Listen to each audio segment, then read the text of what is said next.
Yeah, you had to get up out of here. You Yeah, said I can't yeah. do Texas no more.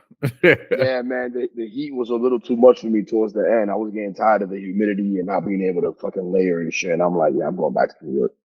Yeah, Houston, a whole different game. Like, granted, I live in Austin. It's nowhere near as humid as Houston is. Houston is a different ball game. Bro, I don't So know what it is, bro, about Houston, but when it's Houston, Louisiana, bro, that shit is like the armpits of hell, bro, when it comes to humidity, bro. This shit is crazy. But I do miss some aspects of it, but I'm happy to be back. But thank you for having me, bro, on the show again. I know we did a little video a couple years ago. So yeah, it's dope that we get to running back now. for surely. I'll tell you the one thing. Houston is a great city. The one thing I do not like, if you miss an exit trying to get off the freeway, you might as well just change wherever you're going. Like, you might Bro, as well just go to a new location because it's over. 100%, bro, 100%. That's so true. You miss one, bro, and you end up in some weird part of Texas you've never been to where there's cows and Bro, farmland and shit like that. Yeah, that's just the worst, bro. terrible, terrible. So, what is it about? Because I mean, you born and raised in New York, but Yeah, I've literally had maybe 5 to 6 friends move to New York within the yeah. past year. What is it about New York? Like, I've never been. Like, what is it about it that like everybody just Man, so drawn to it? it's so tough to put into words, bro, especially being from here. Well, first and foremost, anywhere that you're from, which I know you probably feel the same exact way about the Bay, that's home, right? So when you grow up somewhere, you're always gonna have that nostalgia and connection to the place and memories with your loved ones and upbringing and your family, friends and things like that. So that the sentimental aspect for me, always stood there, right? It's my home. But then even away from that, New York City is just like a melting pot of cool shit, bro. Like everything and anything is here, bro. Everything, like everything from fucking fashion to music to art to fucking graffiti, culinary scene, like everything is here. Whatever you're into, you can find a pocket in a different neighborhood that's gonna cater to your interests. And I think that accessibility to shit doesn't exist in many other cities. The fact that New York is also you can experience that while walking, I think makes it that much more attractive. Like you can legit walk on my block right now, bro, and catch some Jamaicans on the corner playing dominoes. Go a little bit more up, there's some Mexicans playing their music. You go more up in the North Bronx, and you get some Italians and Albanians. Like it's crazy, bro. All in like Mm, walking radius. So I think that people really gravitate towards that exposure to things and that reach to things that they can do on their feet. Like you could legit just walk to places, bro, and you find all these different things. But I just think it's the culture, bro. Like there's just so much to do in New York City. It's legit the city that never sleeps. The other night I was out with my boys. I left my crib at 7 p.m. I got back at 5:30 in the morning, bro. We were just out oh, like oh, oh, I I haven't done can't. that in years, bro. But I'm like, God Dang. damn, man. Like, New York is the only place where this will happen because in Houston, shit goes down at 2 a.m. You know what I Yeah. mean? So, like, the fact that things are even open and when you're outside, it's 5:30 a.m., but it feels like it's 12 in the afternoon because the streets are so full. Like, it's the liveliness of the city. You know what I mean? But even then, it's changed a lot with gentrification and stuff like that. So, the city that I grew up in, it isn't really the same. It's a lot of things have changed, but it's still in its essence, it's still New York. You know what I mean? Yeah. So you basically what you're saying is the hype for New York is warranted. It's not overhyped. Yeah. Is that okay? Nah, nah, yeah, it's not overhyped at all. And I think that me leaving and being away for like 4 to 5 years really solidified that because I was missing it. Like I loved Mm, Houston. I had a good time in Houston. Houston treated me really good, bro. A lot of blessings came my way while I was out there, but I was always thinking about like, damn, what would I be doing in New York right now? Like, I wonder what my boys are doing. I wonder what my mom is doing, my sister. Like, if I was there right now, what would have been the vibe? I was always thinking about that. So yeah, the hype is definitely warranted. yeah. I mean, I feel that way about the Bay Area, but I think similar to like what happened to Texas, Hmm. everybody tried to move to California at one point to chase a dream, Hmm. whether it be like acting, Hmm. comedy, Silicon Valley, all the tech bros moved to the Bay Area. And Hmm. like cities like Oakland, Berkeley, and like I grew up in Richmond. Like even those cities prior to like I would say like when I was in like middle school and Yeah, what I see now, it's just not. It's not the same, bro. The it's culture is changed. just. Oakland is nowhere near what Oakland used to be, bro. It's so for me, like I love the Bay Area, but like I'm just like, damn, do I really want to move back home? Like it'd be like, you know, It's different. San Francisco is not even the same. Like San Francisco is Yeah. very terrible now.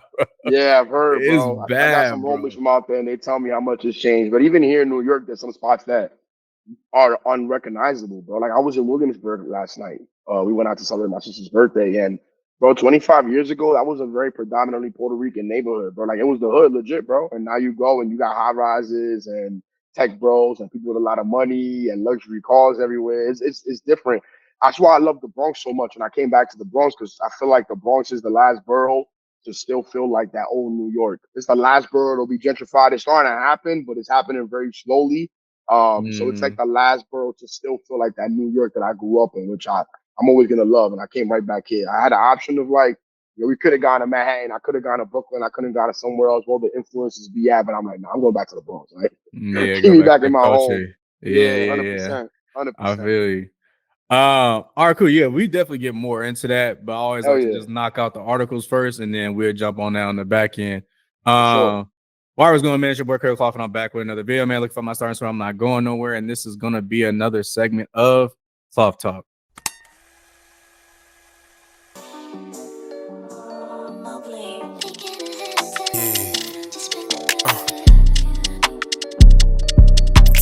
Now, again, Kloth Talk is just where I'm grabbing the article title, some hype beats and complex, and it's all talking about sneakers, fashion, all those things that I love, and I bring people on that have those same passions. Now, if you've been on my channel, you've definitely seen them before. This is very early on, though. Like, I was still trying to get my feet wet when it come to like YouTube. I was recording off my phone, partially still had the camera. So, like, if you saw this video, which I think it got like, you know, it didn't really do numbers. It got like 500 views, but that's still like a YouTube video. I feel like views on YouTube versus views on like Reels or like TikToks are just different, because I feel like that video is probably like 15 to 20 minutes long. It's long form content. Yeah. So like, but without further ado, man, I do have Brother with the Beard, my boy Kev, man. Great to have you back on the channel. I appreciate you again. I always want to take time to appreciate the guests, because this is a weekend. You could be doing anything else, but you know, you spending time with me. So definitely just want to give you a shout out. But how you doing, brother? I'm doing good, man. I'm feeling good. I was out late last night, but I'm feeling great. I woke you up said feeling 5. Yeah, I didn't did that since college. Jesus. I'm feeling good right now, man. Thank you for having me. I'm excited to, you know, talk about the things you're gonna talk about and have more in depth about things. So appreciate you, man. Bet it up. But without further ado, let's go ahead and jump into this first article. All right, so this article title reads 3sixteen and Saucony launched naturally dyed, trail shoe collaboration. And I always just use these articles as a guide to kind of dig more into like your past.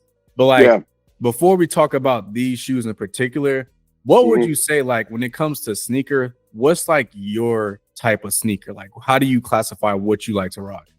Yeah, absolutely. I think now in my 30s, I'm looking for more comfort. When I was a kid, I was definitely into the things that my friends were into, whether it was Jordans at the time or Dunks or whatever was popping.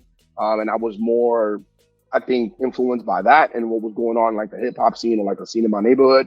Now, as an adult with like my own taste level and my own interests, I'm looking for comfort. Obviously, I want a sneaker that's going to look good, right? And it's going to pair well with the things that are in my closet. But comfort is the number one thing for me. So I'm a big fan of things like New Balance. I've been rocking the Solomons a lot, the XT6s on my day-to-day. Like getting them 20K steps in New York. I need a shoe that's going to be able to withstand and hold a lot of walking. We're like in Houston, I didn't really care. Like I wasn't even wearing a lot of sneakers in Houston because I'm driving everywhere. You feel me? I'm throwing some loafers, don't really matter. But here in New York, you need some good sneakers, bro. You need sneakers and your feet need to be comfortable. So for me, definitely comfort. The looks obviously matter because I'm a fashion guy. I care about the fit, but like comfort is the number one thing for me. So growing up, because I know like you've shared pictures, like you've been into streetwear. Like you on your stories, you shared the whole Tumblr aesthetic and all that. So like growing up, what was like the 3 main shoes that you saw everybody rocking that you was like, you know, you go walk outside and you go see these shoes? Yeah, absolutely. The Air Force One for sure. Everybody in New York has a clean pair of G Fazos. We call them ups. when I was growing up. So a pair of Air Force Ones. Jordan obviously had its crazy era. I remember the 11s being extremely, extremely popular. Like kids was getting killed for those sneakers, bro, in my hood, which was crazy. Like facts. Yeah, nuts, bro. The 11s always been that. And then there was a time period too where like a lot of the baseball athletes had like their shoes. So like the Nomos was popping, the Griffies was popping in New York for a little bit. You know what I mean? So yeah, I think those are probably the three that I would mention that are like the GOATs from my era when I was growing up. Any ups, you know, any 11s and any shoe that was like a one-off of like, yo, this athlete got a signature line. People were always stood up to date with like what was going on with sports and what shoes athletes had and whatnot. I feel like now, how do you feel about Air Force Ones now currently? Because, you know, they got the whole like a certain demographic rocking them until they look like, you know, like they look trash. And then Nike's playing on that, and they just released a pair of Air Force Ones that's like pre-beat up. Like, how do you feel about Air Force Ones now? Bro, listen, I got a homie, and shout out to my boy Tay. We went to DR like a month ago, and he bought a pair of G Fazos, and I'm like, those are fresh. He's like, yeah, bro. When I get back home, I'm throwing them out, buying a new pair. That's the culture, bro. Like, if they're not clean, crisp, bro, you got to get a new pair. So I'm of that old school cloth where like, yo, the Air Force Ones are not crispy clean, bro, not wearing them because they're all white shoe. That was the point of it. Like you wanted it to be as clean and as crisp as your white tee. Remember, we was wearing them with big ass white t-shirts, baggy denim, all that. So yeah, if you're up saying as clean as your white tee, bro, throw them out. That's how I feel about it, bro.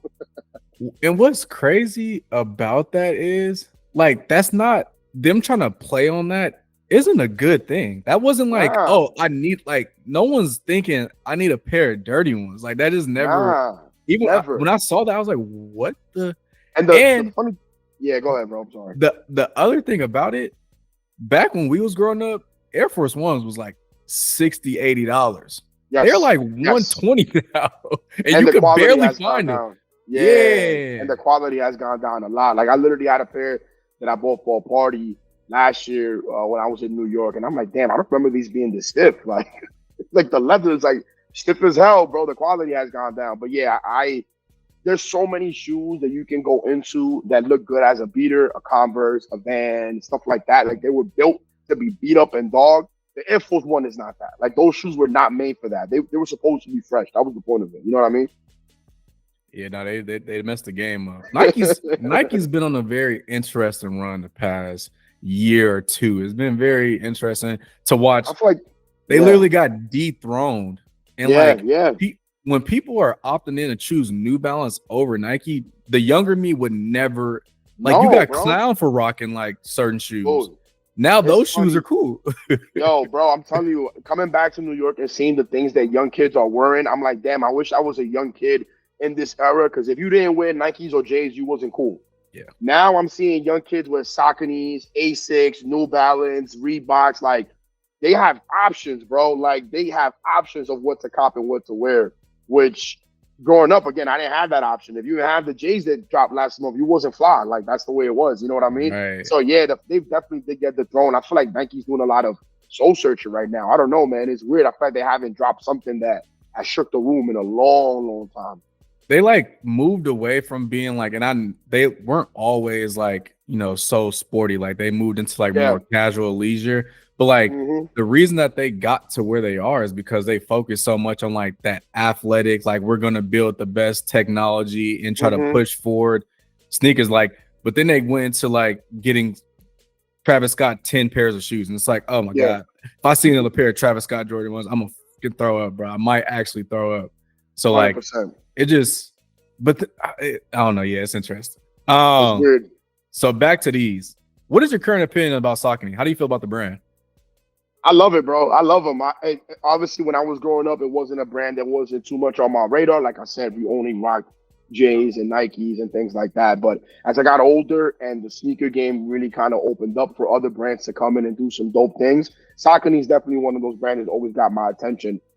Again, they always look comfortable. I had a pair, I forgot what pair it was, but I had a pair way back in the day that was extremely comfortable. And I like the playfulness of the sneaker. Like this 3sixteen collab is the perfect example. Like these brands are not afraid to do some shit that's different You know what I mean? And if it flops, it flops, Mm-hmm. but they tried it out. And I like that about these brands. I think that New Balance is the same way. You see it from Saucony. Asics has been like that as well. Like they're not afraid to try something a little different. So I'm always a fan of brands that are looking to give their audience a new perspective, as well as gain some new fans. So something like this, you know, collaborating with a denim brand like 3sixteen, I think that's amazing, bro. Like you would never think that. And 10 to 15 years ago in the sneaker game, could you see a sneaker brand No. collab with a denim brand? You know what I mean? Like just didn't make sense. But this makes perfect sense. Like it, especially with 3sixteen having their whole like fitness and running club and whatnot. It just makes sense. It matches. So yeah, I love when brands like that are open to doing different things and exposing themselves in that way.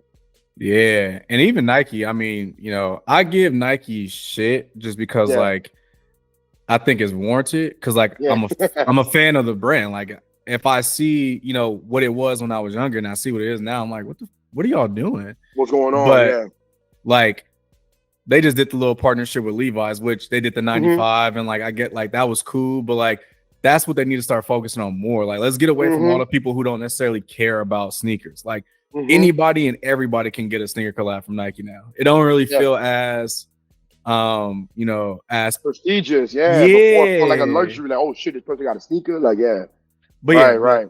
Saucony has been one of those brands I've been rocking since high school. Since like that's because my mom, single mom, she used to like when we used to go back to school shopping, it was DD's Discount, it was Marshall's, it was Ross, and like, you know, it wasn't Nike's in there, it was Saucony's, it was New Balances. So like I've been rocking Saucony's for a very long time.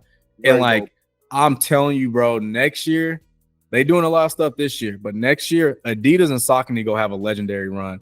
And because they're doing stuff like this, like a denim brand, but also this is where storytelling also matters way more. Like the way that they drop the visuals, the storytelling. I think sometimes I always try to say like, or sometimes I mention that I don't really care about the story. Long as the shoe is good, I'll most likely buy it.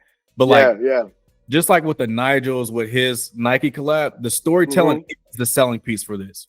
So like this collab is fire to me because like when they dropped the visuals, bro, I shared it on my story, and I don't necessarily always share things on my story. So like they really drove home, like, you know, we're trying to find different dyeing process. They went through different silhouettes to see what silhouettes would even attach to. I mean, the dye would attach to the fabric, and they'll actually like it just went so well together. Like this is a fire collab. Like this is what I natural dyeing as well. Like they're dyeing it with like natural product, which I love that. Yeah, these are. I actually have a pair to pick up from 3sixteen. I gotta go pick them up on Monday. Oh, actually, yeah, I'm excited about that. And I've been on the market for like a good like running shoe. And yeah, I'm excited that, you know, they thought of me, so I'm gonna go pick them up. But yeah, I love the fact that you can. I'm a probably dye mine. I'm not gonna lie. The white pair, like. Probably take something and dye them. I love that they built them like that, where like you can customize them. Like, you see what I mean? Just doing different shit with your product, man. Thinking of different ways to be able to appeal to people and storytell. And like you said, you know, if someone is a casual in this game or doesn't know too much about Saucony, it's a pretty good way to introduce them to the brand. You know what I mean? Like, yo, we just made this dope shoe where like we dyed it with like natural shit. Check us out. And here's the process and how we did it. You know what I mean? Like, yeah. And then like, I mean, I forgot about this piece too. Like, then it's like you can make it more personable too, because like you could take your pair and then you, like they mentioned coffee, like you could dip it in some coffee, or you could dip it in these other colors, and now you have your own unique pair. So nobody's gonna have your pair because the way you dyed them. So like it is another way to make it interactive too. It's not just like, oh, I go pick up a shoe and then, you know, now I got the shoe. Like it's like is being more playful, more fun, and like making it unique for sure. 100%. Yeah, I was a big fan of this. Andrew, who's I think the co-owner of 3sixteen, had reached out to me a couple months ago and let me know that they were going to work on a shoe and he wanted to send one over. And I was excited to see what they were going to do, because I know that 3sixteen has been going into like a fitness route with like a section of their brand with like the running club, and they've been dropping running apparel and whatnot. And I feel like that's kind of a thing that's trending right now within like the space, right? Like people are looking to get active, right, and run and stuff like that. So I think this is good, man. It's good for brands to be aware of what's going on in the climate and what people are doing and what people are into, and then, you know, give their spin on it, right? Give their take, give people options of like, yo, you like running? Cool. Here's this dope ass shoe we just made. You know what I mean? And actually listening to what the response is. Exactly. Like, not just like, oh, we know what's best. Like, you know, taking the consumer into consideration when making something is always going to push your brand forward. Because I feel like the consumer of today is not the consumer of like 10 years ago. Actually, like, I feel like our generation gives a fuck about what your brand's doing. If you're putting out bullshit, we're gonna tell you you're putting out bullshit, and we're not gonna support you. It's like I feel like they have to start considering us now. Yeah, I agree. We definitely come from a different generation where I think we bought into brands a little bit more. Like, we really used to buy into brands. Like, yeah, if I rock the truck, I'm about to wear you head to toe type shit. Yeah, no, for sure. And I'm not. And it was like, I don't know if you remember this time, but like, if you wore Nike shoes and you wore Adidas socks, it was like, bro, what are you? What are you actually doing? The current trend right now in New York for the younger kids, I'm talking like 15 to like 20 something, like 22, 23, is to wear Nike tech suits with the ASICs, like with ASIC gel lights. Oh. And I'm like, that's interesting. And my sister was like, oh yeah, that's valid now. Because I remember when I was wearing Nike techs in like 2014, 2015, well, you only could wear Nikes with them. Like, your socks had to be Nike. Your shoes had to be Nike. The tee under the tech had to be Nike. Like, you had to be Nike'd out. Yeah. So I'm like, damn, it's kind of funny how things change. And, you know, now you got little trends where, like, cool, you can wear these Nike shoes with, like, this Adidas top. Like, they mix it and match. And we wasn't doing that. It was not allowed, bro. Brand loyalty back then was like everything. Yeah, like, that was a Nike law. boy, or you was Adidas. You was an Adidas boy. That's what it was, you know, or Jordan brand. Like, one of the three. Last question on this, because I'm always interested on what people like think when it comes to like sneaker collabs. Yeah. What would you say defines a sneaker collab? Like, what makes a sneaker collab good to you? Yeah, absolutely. I think when the shoe is able to grasp both identities of both parties involved and really sell a good story, like we mentioned, if you're able to take two different things that are distinctively different, but come together and make a product where it's like, all right, that makes sense. Like, you sold me the product and it makes sense. Your stories are now intertwined. I think that's a good collab. And I think we can definitely list a bunch of examples of when that hasn't worked, right? Where two people come together and it's like, why are you collabing? Like, this shit doesn't make any sense. If you're able to come together, find a consistent story and a connection between the two brands and sell it to the folks, I think that's a successful collab, 100%. No, I feel you. I mean, do I want to call somebody out? Do I want to? Hold on, I gotta find the picture real quick. There's definitely a lot of bad collaborations, man. I think that Virgil and the Nike collab kind of opened the floodgates for collabs, in my opinion. That kind of it made the world go crazy. We got collab heaven after that. But there was a lot of bad collabs that came from that era, bro. People just like, oh, cool, let's just work together because this is a cool thing, and Virgil set the world on fire, and now we gotta you know what I mean? Like, yeah. Yeah, I'll just go ahead and say it. The Billie Eilish Jordan collab, terrible. Yeah. It doesn't make sense to me. Like, and I don't, and I'm not even like trying to shit on her because, like, obviously it's very successful. To me, when it comes to like sneakers, it makes more sense to get somebody like a Joe Freshgood to go to New Balance. That makes sense. Heavily invested into sneakers, heavily invested into the culture. The community. Billie Eilish and Jordan. Yeah. 100%. Yeah. All right, cool. Yeah, nah, these are fire. These are dope.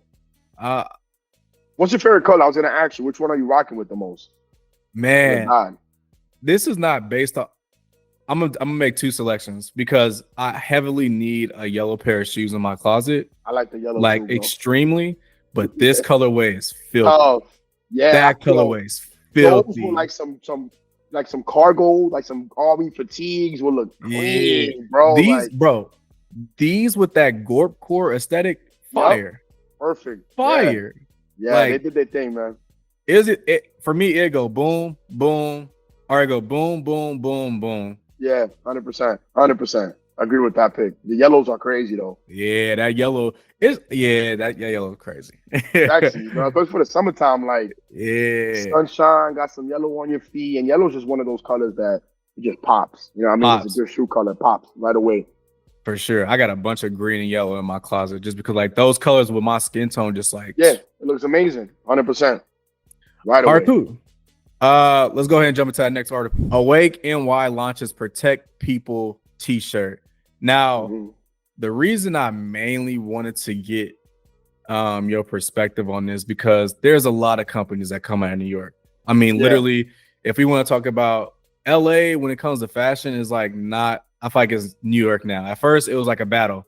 Who, you know, dominates the market in the US when it comes to fashion. I think LA has kind of took a step back and more into like the producing route. And I feel like New York is like a more fashion hub, like what's currently happening. You could tell what's trending based on what's happening in New York.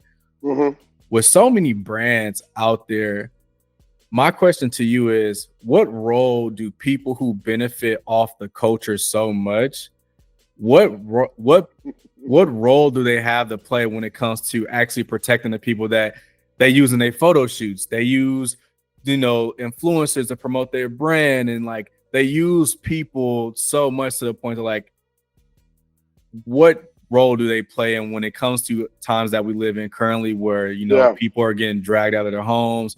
I recently saw somebody was in surgery and they pulled someone out of surgery and did like how important is it to you when a brand is actually understanding what's happening in the culture and they actually speak on it? I love it. I think it's super important, especially when we're talking about brands that are selling the black and brown aesthetic. If you're selling me Yankee fitteds, gold chains, baggy denim, and Timbs, you better speak up when things go wrong in the Bronx or in Harlem. You know what I'm saying? Like, you better. And that's why I have a lot of respect for Angelo and Awake, because they on numerous occasions have shown that they're for the people, and they're using their clothing brand and their platform to speak out for marginalized groups within the community. And again, they're a streetwear brand. Like, they represent the people. Kids in the Bronx are rocking Awake. You know what I'm saying? Like, there's some kids in a project building right now with an Awake hat on. I could guarantee it. You know what I mean? Like, so when people feel that resonated with your brand, you definitely have a responsibility to speak out for them, right? Because these are kids that don't have voices per se in these spaces. So I love when things like that come about. At the same time, there's a lot of brands that profit from the culture and our look and the stuff that we provide, and they don't do shit like this. Like, there's a lot of brands that I've loved, and after a while, I'm like, I can't rock with you anymore. Like, you're not speaking on any of these issues. Like, this is clear. This is a cash grab for you. And I ain't gonna mention any names, so we won't. I was about to say. I know there's one famous brand that I've seen you continuously rag on. I'm just like, every time I say, I'm like, If you know my content, you know there's two brands that I cook all the time on my TikTok and whatnot, and it's similar to what we're talking about, right? It's clear intention behind the people that are part of the brand. And when things like this go on, they're silent. I don't think they're on the C-shirt, the ones that I used to talk about. So there's that. You know what I mean? Like, it's pretty clear and obvious, man. And again, I love when brands use their platform as a voice, because like you mentioned, a lot of these brands love to use kids that look like us in their photo shoots, bro. They're selling stuff that we grew up wearing. They're selling hip-hop music in their video. They're selling black and brown culture all the way. So if you're going to use my culture to make dollars, man, and make a lot of money, the least you can do is speak out when shit hits the fan. But speak out in general. Like, I want to see people in the community doing things, and I think Awake is definitely one of those brands that has made a really strong effort to show that they're a brand for the people and by the people, which I rock with that. I don't own anything from Awake. I never have, but I just have that respect for Angelo, because I've seen that he's put in the work to put on for the community, and I respect that 100%. Yeah, and it's not even just like, it's a whole thing to be like, you share something on the story and it's like, this is wrong. But it's another thing where you said 100% of the proceeds from this is going, like, now you're backing it with monetary, which that is more beneficial for everybody, because they said it's for people who can't afford to have representation if they do get detained. And it's like, you know what I mean? Now you actually making an impact. You're not just trying to make a profit. You like, now I'm gonna use the money that I've been able to build with this company that y'all been supporting. I'm actually use to help y'all. Like, that's the point of it. And I think, like we spoke earlier, like, our generation cares about what the brands are doing. If we don't really 100%. If we don't really see you really doing nothing, it's like, and there's so many brands now, so I don't necessarily have to go to you.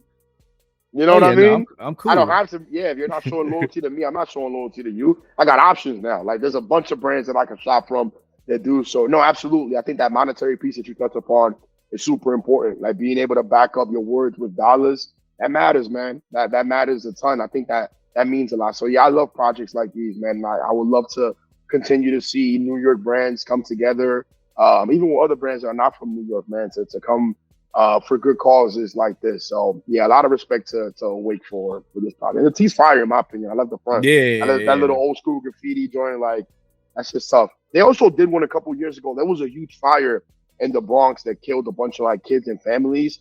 And they did a similar like Bronx tee in collaboration with a few other folks from I think LA and New York that showed a lot of love.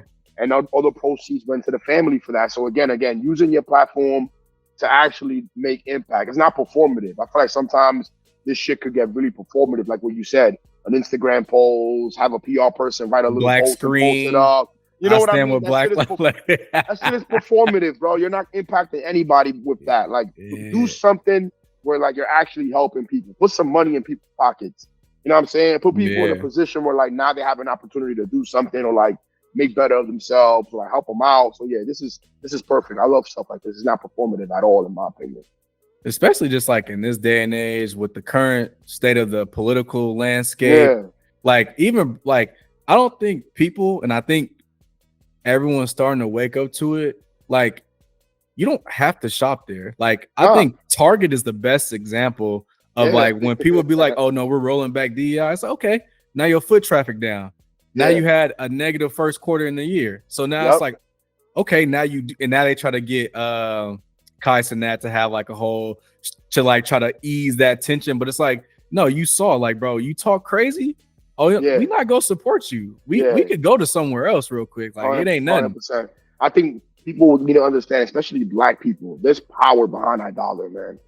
Like there is power behind the Black dollar, and who you support with your dollar is super important. That's something that I had to realize the older that I got with brands, man. There's just certain brands that I used to love, and then I had to like really assess the brand and be like, yo, like, does this brand do anything for the culture while they're selling me all these things that are essentially my aesthetic? Nah, I can't support that shit. Like, so I'm very conscious of who I support with my dollar. That monetary power is super, super important. And as Black people, it's very important for us to notice and realize that, yo, there's power behind our dollar. Like, who we support, that shit means a lot, man, with our money. Facts. Yeah. We're like, I mean, it's sad to say, but like we are the biggest consumers in the United States. 100%. So I feel like, especially when you overly sell, like, again, like you said, our aesthetic with your media, with your photo shoots, when you do that and then like you don't speak up about anything, it's like, okay, now I know. Like I could be a little bit lenient if you like, if your brand isn't overly trying to sell the Black experience in the US, I don't hold you to a standard to be like, oh, you have to stand up for us, because you're not doing that. But it's for the brands who are overly trying to sell that, and that's their whole brand. And it's like, okay, well, you're using us, you're trying to make money off of us. Why aren't you really speaking up? It's interesting. Exactly. Yeah, man. Also, Black brand from New York. I'm working right now, hat and shirt, Black brand. Love that. But yeah, no, definitely the Black dollar, bro. Like once I think we're starting to wake up to it. A lot of people are like boycotting a lot of brands just because they're like, nah, I'm cool, I could go shop somewhere else. I'm interested though, before we move off of this, how do you feel about this brand right here? I got my opinions on that shit, bro. Because I strongly support this brand. I call it out when like I call out the bullshit when the bullshit happens, but like I am a fan of the brand Denim Tears, but I feel like there's a lot of different opinions about it. Yeah. When I don't know when I first became aware of the brand on Tremaine overall. I don't remember the exact moment, but its popularity has definitely increased over the last like 4 years, I would say.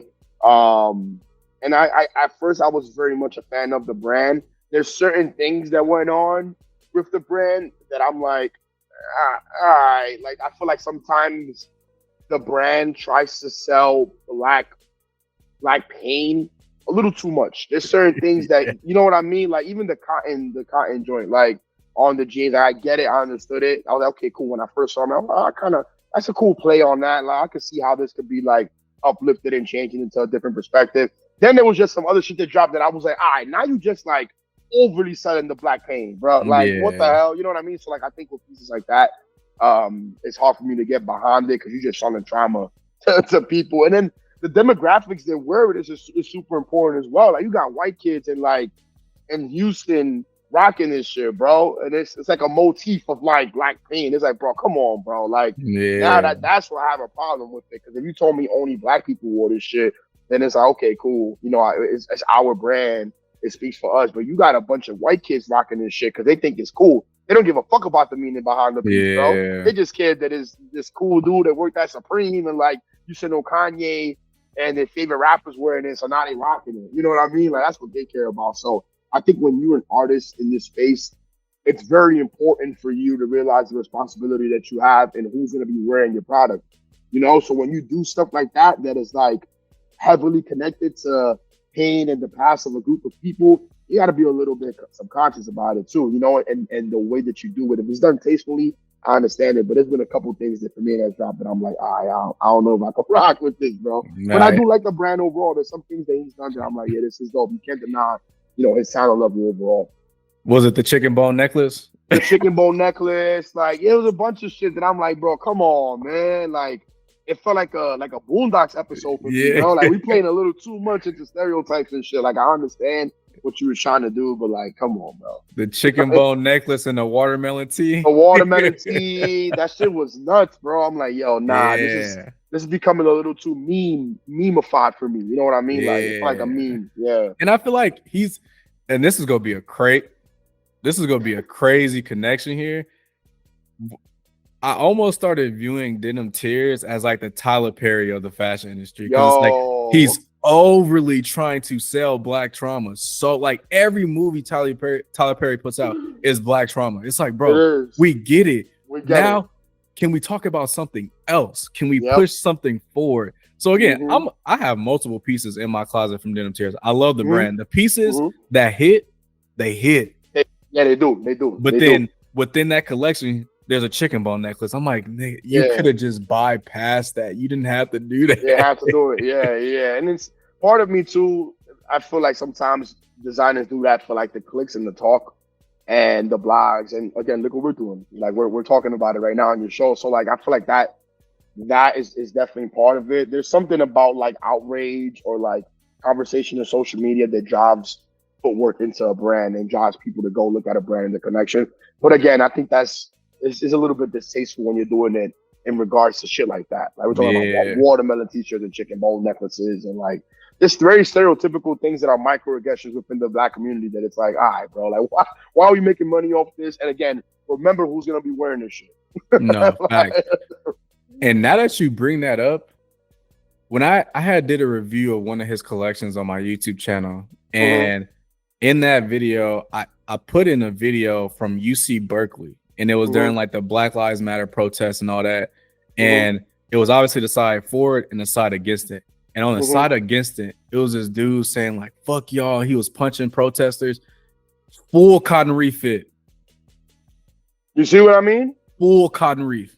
I was like, wow, that is so optic wise. That was just crazy to watch. I'm like, what the hell is happening, bro? Like, do you know what was the point of that piece? You know what I mean? So again, being very aware. And again, as a designer, you don't have control of who's going to buy your shit. Like everyone have access to it. But again, it kind of gives you a little bit of more responsibility to be more responsible with your designs and your intentions. Because like, yo, anybody can buy this shit and wear it. Now it looks crazy in public. You know what I mean? Like now the message has been distorted. Like my original intention has been distorted because this one population is buying into the brand. So you got to be very careful. Very. But yeah, this was dope. I fuck with this. Absolutely. I fuck with He's this. fire. This kind of reminds me during that whole 2020 arc of living, just because like I have to like think of things in that way. That was an arc of just life. Brain Dead had put out, you know, like a shirt similar to this where proceeds were donated. But like those things always stick with me. Mind you, that was like 2020. I still rock with Brain Dead for that exact. You know what I mean? Still rock with that brand just because they did something like that. And I think that was my first Brain Dead piece. So like that's what pulled me into the brand. So like I would get this. This shirt's fire. I would get it. Yeah, similar to that, I have I think Union over at LA, Chris and the team. They did a Black Lives Matter t-shirt in 2020 at the height of like the George Floyd protest, and the proceeds also went to to that, and I copped that tee, and I still wear it to this day. Like to this day, I still rock that shit. It's 5 years later. I think moments like that in time that kind of encapsulates what we was going through, and to have brands that you fuck with drop shit to speak about it, but also help the cause. I think it always sticks with you. You know what I mean? Like even if you don't buy nothing else from the brand, that shit's always gonna stick with you because it was a moment in time and it was like a good cause. So yeah, I love when brands do things like this, man, and take a stand. And you showing us what side you on. You was on the right side of history. I'm glad. Literally, the right side of history. And it's like even more than ever, you're on the right side of history when literally every aspect of the world is telling you don't. Oh, yeah. Yep. But you 100%. Like, nah, like I can't just get down with this. Like, I'm cool. Like, yeah. I'll stand on my 10. That. Yeah. I love that. 100%. Perfect. Let's go ahead and jump into this next article. I'm not even gonna pretend I know how to pronounce that. I'm gonna try. Digawel curates a creative class uniform for fall winter 2025. And again, I just try to use these articles as a way to kind of like, you know, learn more about your aesthetic and how you like to dress. So before we get into this, when you're buying clothes, what would you say is the most important element when you're trying to find a piece? What is the most important element that you're looking for? Yeah, I think fit is super important for me. The way something's going to fit my body. That's the first thing that I'm looking at. And then if it's cohesive with the rest of my closet, I have built a wardrobe where I feel like every single piece could be interchanged with something else in my closet.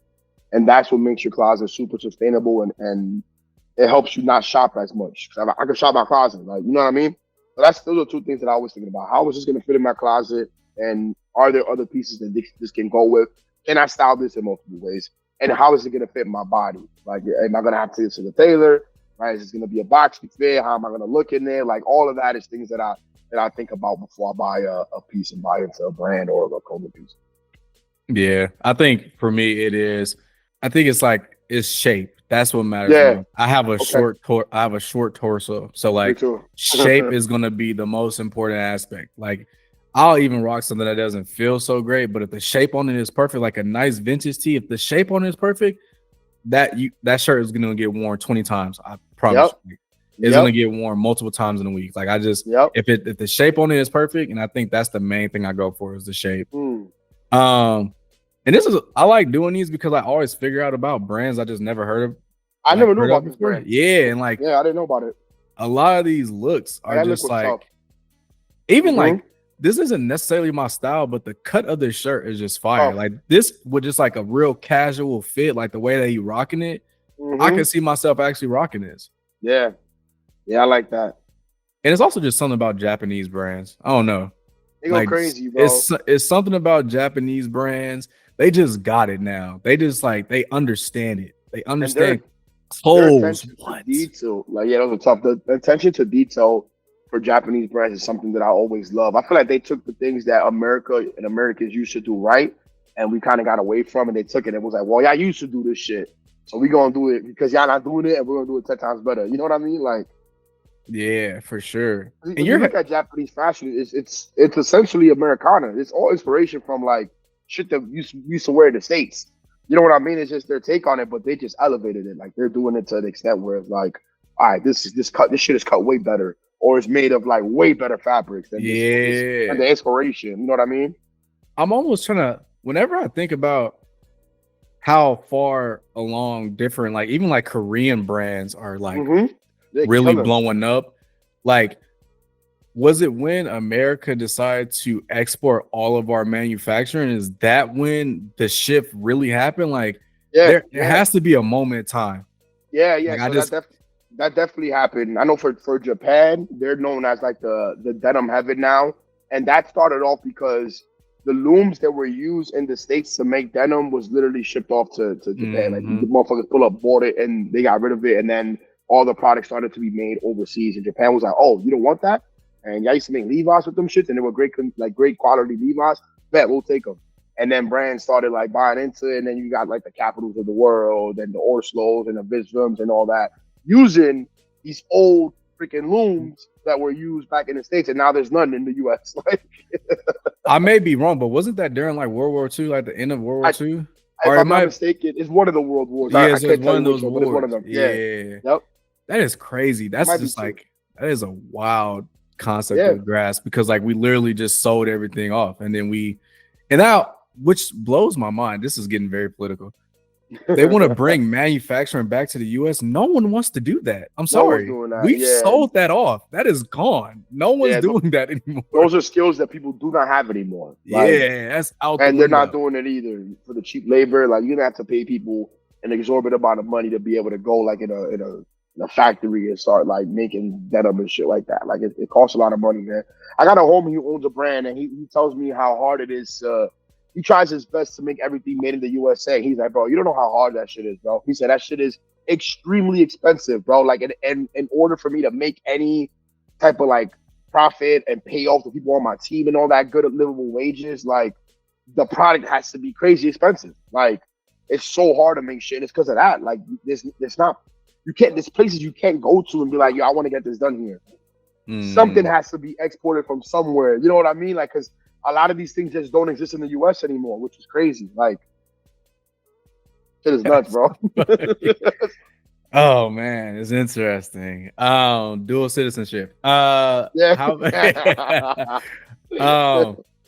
I'm curious though to get a understand, because you said like this kind of like fits your aesthetic a little bit more, and like yeah, for this sure. brand is your like leaning more towards your style. What are like 3 main brands that like whatever the case may be, I know I can get a piece from there? Like, yeah, I'm a big vintage guy. As you know, I love a lot of good like vintage polo, Ralph Lauren. I always look up for a lot of vintage polo, Ralph.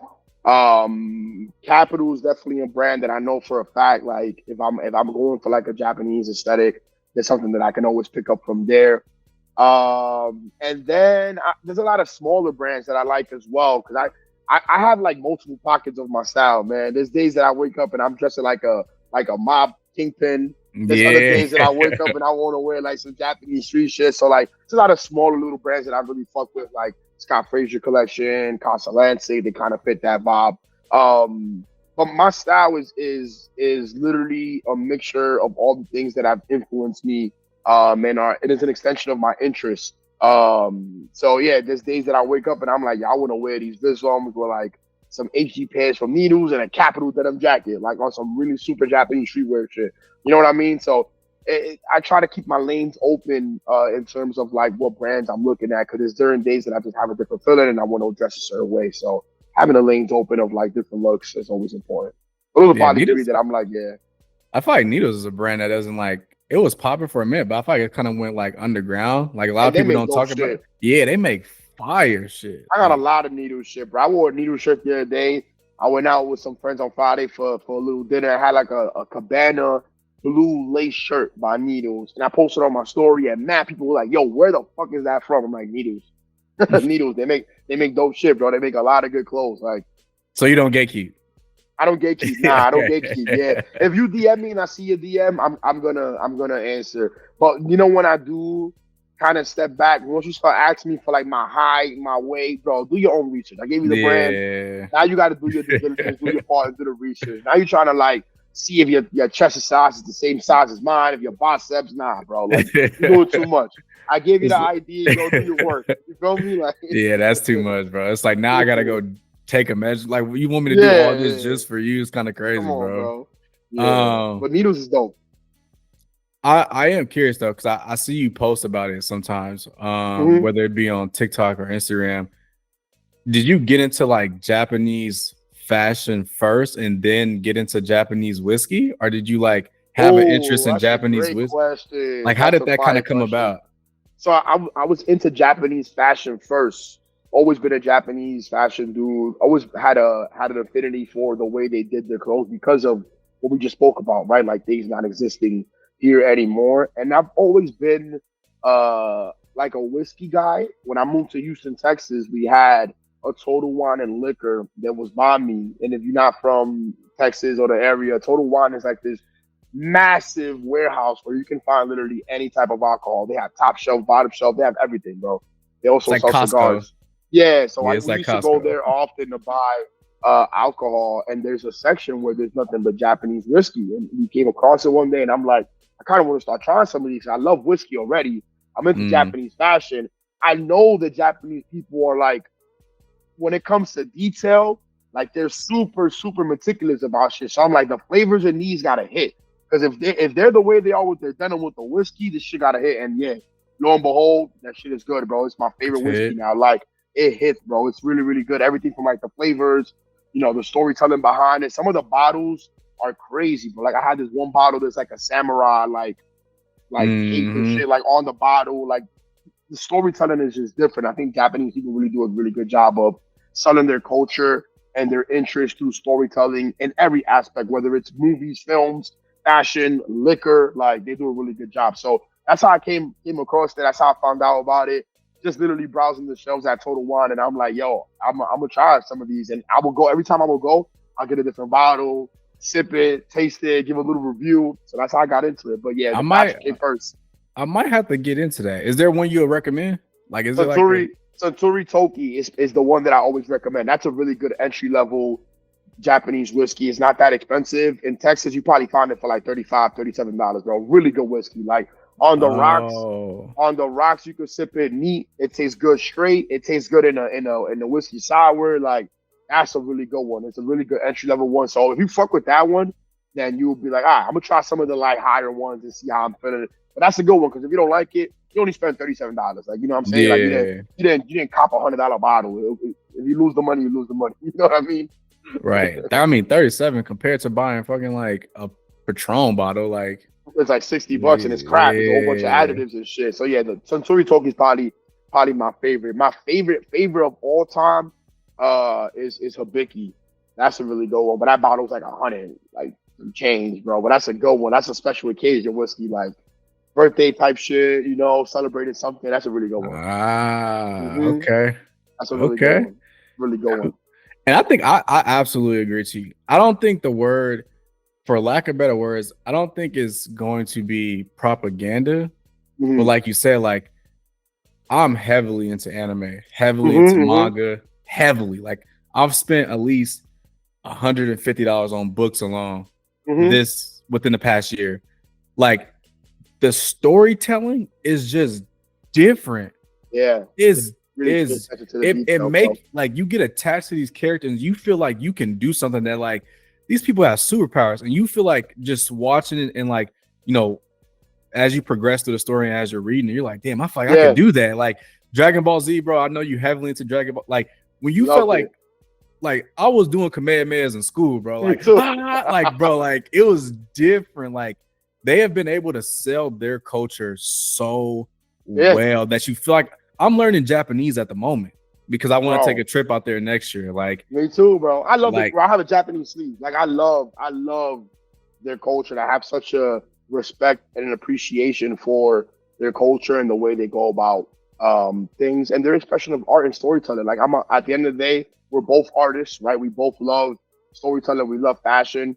And I think when you're into clothes, it definitely kind of puts you into different realms of art, whether it's painting, whether it's music, whether it's, you know, comic books, whatever it may be. You know what I mean? And I think the Japanese people have really done a good job of kind of like intertwining all their shit. And they having like, even you watch an anime, like one of my favorite animes of all time is Yu Yu Hakusho. So the fits in that shit was crazy, bro. Crazy fucking fits. Like they had that shit on. So like even in the animes, bro, you seeing good fits. Like, you know what I mean? So all of the stuff in their culture is like some way or one way or another connected. Like they're showing elements of their culture all connected in their art, which I love. And then you come to American cartoon shows like Family Guy. And it's like, and it's like don't get me wrong, Family Guy, great show, but like you don't really get that passion, that emotion from any American cartoon show. It's like Fairly Odd Parents or like Ed and Eddie or something. Like it's like, bro, like there's no meaning behind any of this. It's just like gimmicky and like antics and all that. Like it's like what did I just watch? But then like you watch an anime and he's trying to solve a problem and he mathematically coordinates how he's gonna get to. And you get invested with the characters, the story, like all that shit, bro. Like it's man, it's amazing. Shout out to Japan. I've been dying to go to Japan. It's like my dream destination. So hopefully I'll be able to get to do that soon. But I think I'm gonna fall in love with with all that, man. Even the architecture, like there's storytelling in all aspects Yeah. of their culture, and I love that. Yeah, nah, they crazy. But yeah, 100%. this brand is fire. No, but I gotta definitely look into them, man. I didn't know about them until you sent me the article, and I'm like, damn, these some dope looks, man. Some of these I would definitely rock. This entire fit I would rock. The Yeah, entire that's what's fit. up. The entire fit is tough.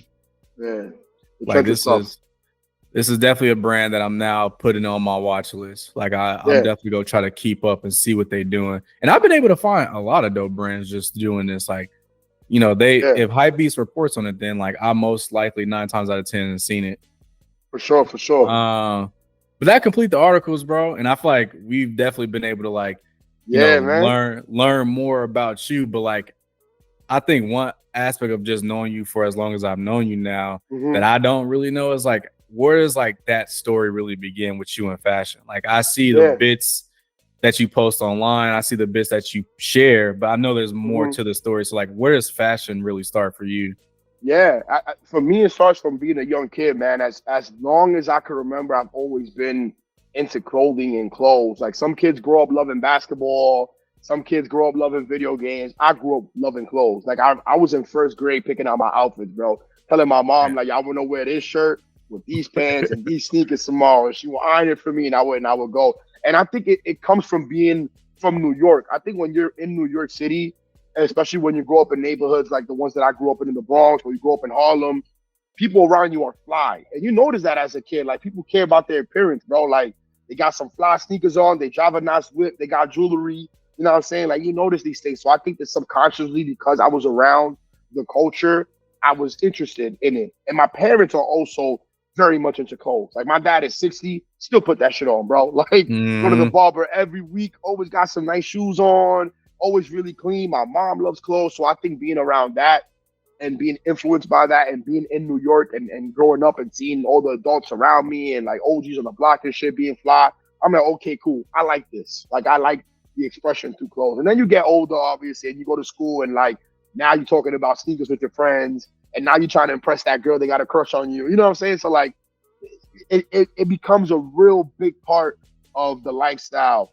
And yeah, as long as I can remember, man, I've always been into clothes, bro. Like always. No, and I feel like, as you mentioned, it's like the aspects of like your dad, your mom, where you grew up. Like I feel like you always make sure you represent that on like your platforms too.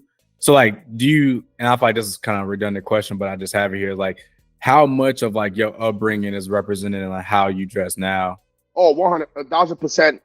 I think 90% of it, man. Everything that I do, from my jewelry selection to the songs that I post on my post, everything, man. I think I'm really influenced by that. I try my best to really put on for like Afro-Caribbeans, Dominicans, and Puerto Ricans, because that culture has inspired my style a lot, man. Like the style of pants that I wear, the knit polos, like that's stuff that I've seen, like, again, OGs in my family wear to like baby showers and weddings and birthdays. Like when we was getting done up, we was putting on a nice guayabera, some high-waisted trousers, some loafers, and mad gold chains, and we was pulling up, and that's how we was, you know, like that's how you was being perceived by people as somebody that took care of themselves and was trying to make more effort to be more stylish. So I try my best to pay homage to that, because it's stuff that has subconsciously influenced my personal taste level. So yeah, as long as I have a platform, I'm always going to try to put on for my cultures, and because it's played a big role, man, in my inspiration. Yeah, and I feel like I want to throw in another question, but I feel like it almost kind of plays in with the next question that I do have. So like, because I feel like the brother with the beard that I see on Instagram versus the brother with the beard that I see on TikTok, it's not. I'm not saying it's completely different, but it's like a different feel, because like that culture on TikTok is very much there. You're not speaking English sometimes, and you're talking about the culture, and you dragging people for saying dumb shit. Like it's very different than like on Instagram. It's like it's more fit pics, it's more like curated.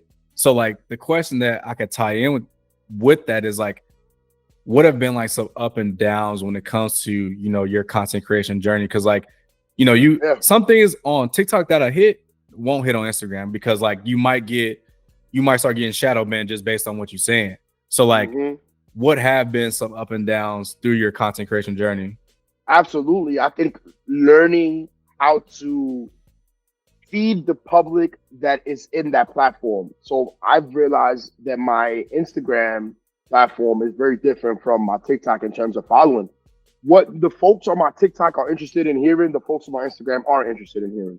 You know what I'm saying? So that's why I started to cater the content towards that. So you learn that there's a lot of ups and downs with creating content. There's, time periods where your content isn't being pushed. There's time periods where you get in creative ruts and you have no idea what to post or what to talk about. I go through that a lot. And I think that I've really tried to just create an identity that's a little bit different on both platforms, but it's still me. Like, what you're gonna get from both platforms when you go see me. On each one, I try to use my Instagram more as like an editorial portfolio where like, yo, this is the work that I've done. These are some of the big brands that I've worked with. These are my lifestyle kind of takes.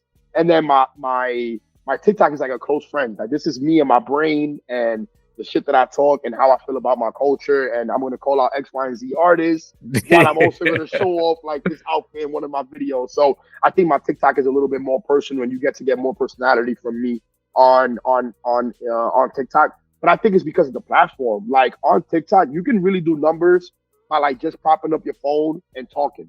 Mm-hmm. Right. And not numbers in the sense of like I'm chasing that viral video. No, numbers in the sense that your audience that is looking for that is going to find it. You know what I mean? Well, like Instagram, I think it's a little harder to do that, bro. Like it's harder to be able to like just prop your phone up and talk. It's not really a talking platform like that. Like, especially because of the way it's been designed. Like we're used to the fit pic and like the singular photos and whatnot. So we're already programmed on Instagram to look for that kind of content and engage with it. We're like on TikTok, we're looking for those longer form videos or like the hot takes. So like, yo, Kevin's like shitting on X, Y, and Z brand. Let me send it to my friend. You know what I mean? Like, yeah, that's super important. Being able to understand how to utilize your platforms to work for you, and who are you connecting with on each platform? That's been a lesson for me. And on my TikTok is way more people that don't even speak English on that. They follow me and love my style and love my take. So I'm like, yeah, I got to do a couple videos talking in Spanish and whatnot, and I share way more about my music love on there as well. So I think it's just the way that the app was built has led me to kind of dabble more into that on that side. And I feel like it's also the aspect of like who owns the app. Yeah. Like when the person who not say necessarily owns the app, but the figurehead of that company is way more right leaning now. You know what I mean? Of course, if you start talking about things that don't necessarily go with that agenda, you won't get so many views. There have been things like when I just post a random picture, like a selfie, or if I post like a gym photo on my story, 1,300 views, 1,500 views, 1,400 views. When I posted flood relief, 300, 500. So it's very apparent what they want on that platform. And it's very apparent who's on the platform as well. When I posted that I didn't fuck with Donald Trump, I lost like 7,000 followers, bro. Like legit. 7,000 people unfollowed me because I came out and said that I didn't fuck with Trump and I didn't vote for Trump and I didn't stand for Trump. And my platform was always going to be a safe space for marginalized communities. So it shows you, I can do the same thing on TikTok and I'm going to find my core and my niche. They're going to be, oh yeah, fuck him. You know what I'm saying? Like, but like on Instagram, it's what you said. Like these people feel more comfortable in certain platforms to be able to share their bigotry and shit like that. And it all comes from up top. Like who's running the show at these platforms? Like look at X now, what Twitter has become. I deactivated that shit. You know, it's a cesspool for that shit. After November 5th, I said, like, I can't do it. I actually can't do it. You know what I mean? Like, bro, you post a selfie on there now and get called the hard ER, bro, by people. Just from seeing a black man on there. You know what I'm saying? Like, it's crazy. So, yeah, the people up top, I think, definitely play a role in how the application works and who's seeing the content, who's on the content, who's interacting with the content. All that shit matters, bro. And I think I'm a fact checker right now. 1 second.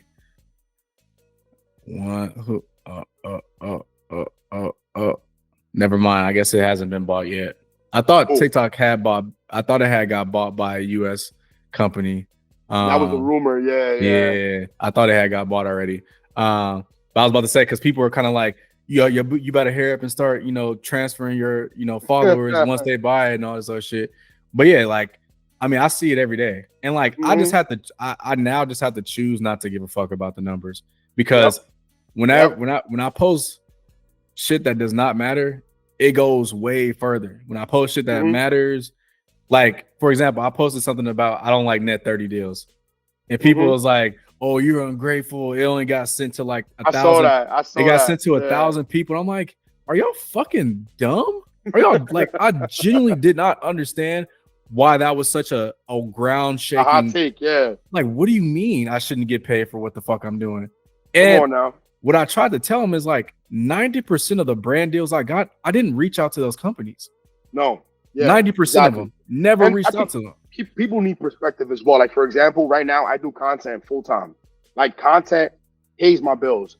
Bro, I can't tell my landlord or my health insurance, like, yo, I got a brand deal and I don't get paid until 60 days, so you got to hold up. No, motherfucker, I need the money right now, bro. Like, so, Bro.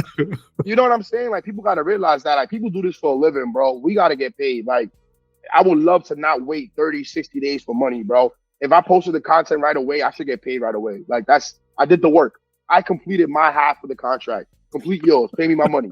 Simple, bro. Bro, literally point, like we entered a contract. It's simple. Just do what you're supposed to do. Yeah. And fucking, I don't know if anyone's been to a grocery store in the past fucking week, but It's expensive, bro. Shit is expensive, bro. $75 fits in one bag now. Yeah, Fucking bro. ridiculous. It's ridiculous. It's like, yes, Yeah, I need like- my day, not tomorrow, next day. Fuck that. 100%. We got mouses to feed, man. So yeah, the fact that people thought that was an outrageous take to me was, I saw your story and I was like, wait, what? Like, I cannot believe people will be offended by that. But again, I think perspective, right? They don't understand that's, it's also such a weird topic as well for people that just work like regular 9 to 5s or like don't create content. It's like, oh, that's a blessing. Yeah, absolutely, it is a blessing. But at the same time, I'm still a human being with needs. Yeah. Like, I got shit to pay, bro. Like, I have a right to bitch about shit, especially when I get my work done.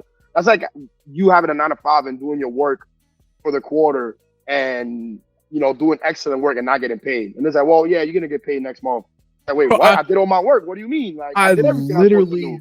I said that to someone, Like, bro. I was like, could you imagine during your annual review, you had an amazing year and you don't get a raise? yeah, it's like, That's yeah, fucking by the way, ridiculous. nice job. Keep pushing. Like, wait, what? Like, I just killed this year. Where's my raise at? You know? That shit blew me, bro. I took it down just to protect my peace because I'm like, I'm not about to let y'all irritate me. I'm not about to let y'all run with these narratives. I'm cool, bro. I'm protect. I should have posted on TikTok though. Yeah, I actually might post that on TikTok. you should. Yeah, sometimes those hot takes like that, I usually take it to TikTok just because, again, I know that the algorithm does a little bit of job of like sending it to the folks that are like looking for content like that. Like Instagram is completely different. It could be up. You never know who's gonna see it. So nobody may see it. Like, you know what I mean? Yeah. So it's crazy. I mean, clearly throughout this whole thing, you've had some very hot takes. Yeah. But I feel like your page, like if I want like some real brutal honesty, your page is gonna give it every time. Like this fucking sucks. This is stupid. So like, what is one of, maybe let's do two. What is like two of your hottest menswear takes out there? I seen one that I know people, if you posted it on Instagram today, they will dog you in the comments. The one about Lil Yachty. Oh, I know, man. like I know if you posted it today. Yeah. So like, what are like your two hottest menswear takes? Yeah, I think number one, a lot of people really aren't fly. That's my number one hot take. Like, a lot of people within the space that do menswear content and like love content really aren't fly, and this is why. That sounds crazy, but this is why. Fashion is supposed to be an extension of your interests, right? The flyest motherfuckers that I know have interests outside of clothes. Whether it's music, whether it's sports, whether it's culture, whether it's dancing, they like other shit and they incorporate that into their style, and that's what makes their style better. Because they're showing you, my favorite film is X, Y, and Z through this outfit, or like I like to dance salsa through this outfit, or like I play basketball growing up through this. You know, they showing you extensions of themselves to their outfit. The fly people are able to do that.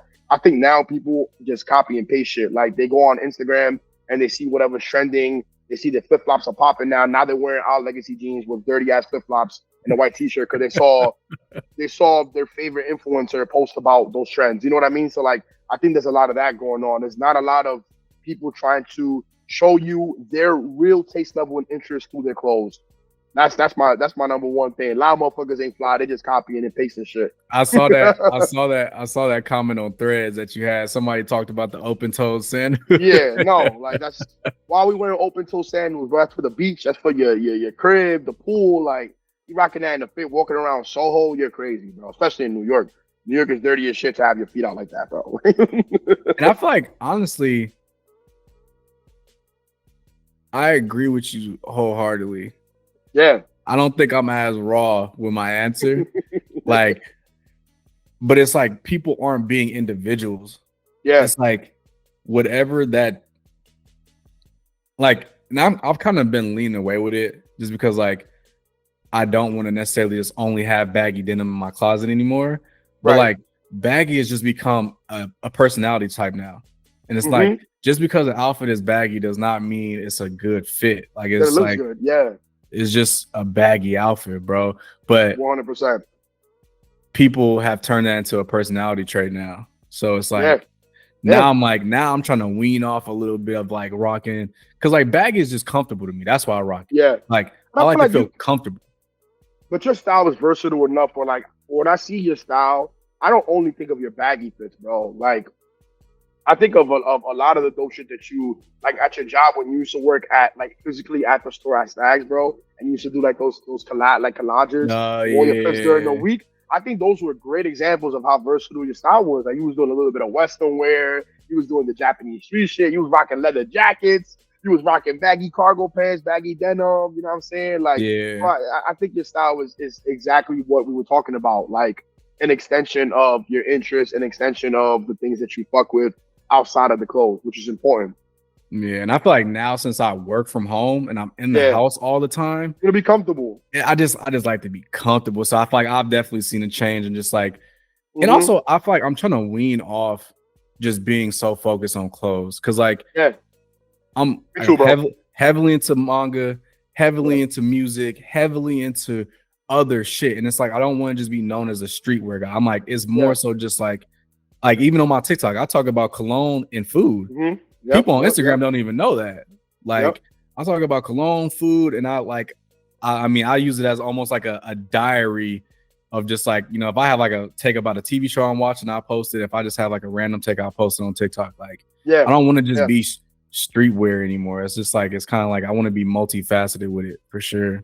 I'm the same exact way. I'm now working on trying to diversify my content in terms of like showing people my interests a little bit more, right? And more the lifestyle. And my fit is just gonna be a plus. Like I look good doing this shit, but this is the stuff that I like. I like to go out and dance salsa. I like to go to, you know, nice restaurants. Like I like drinking wine. You feel me? Like I like spending time with my family, my friends, and I'm just so happy to look good doing it. You know what I mean? So show people that you have other interests outside of clothing, but also when you do that, people get to see, oh damn, that's the inspiration behind that fit. I get it now. It makes sense. Like the pieces start to connect. Nah, for sure.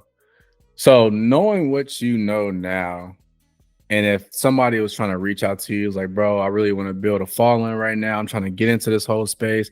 Like, what would you say is like the most important aspect of building a following in today's social media climate because it's so congested right now?